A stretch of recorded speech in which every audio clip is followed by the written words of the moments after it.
Today we're going to learn a little bit about solutions and polarity and what it means when we say that like dissolves like. And we're going to do that by a demonstration with copper sulfate and iodine. Copper sulfate is an ionic compound containing the positive cation copper and the negatively charged anion sulfate. Iodine, however, is two identical atoms which have no difference in strength and therefore have a non-polar bond. So this would be extremely polar, or ionic, and this would be nonpolar. And we're going to show how they interact with two possible solvents. At first, I'm going to dissolve the iodine in water, which is a polar solvent, and I'm going to dissolve the copper sulfate in mineral oil, which is a long-chain fatty acid that is mostly nonpolar. So I'm going to add those two right now.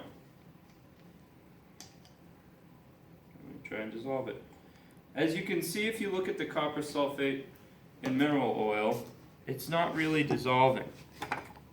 The blue crystals sit at the bottom and the solution remains mostly clear. Then in the other container I have iodine crystals in which I'm going to add water. And you can see that not much of it has really dissolved. The iodine crystals remain sitting at the bottom. Now, I'm going to pour these solutions into each other.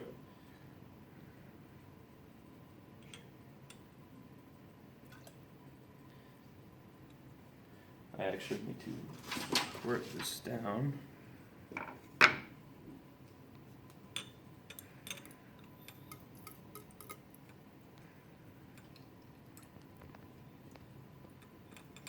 Okay, so I at least get some of the iodine crystals in. And what you'll see is that once I mix these together, that the aqueous layer, which contains water,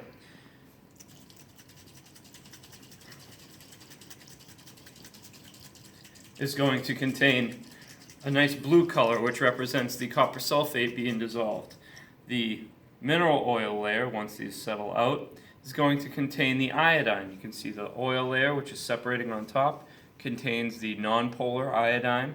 So nonpolar substance will dissolve in the nonpolar solvent. And the ionic, or extremely polar solute, will dissolve in the water. And there we go.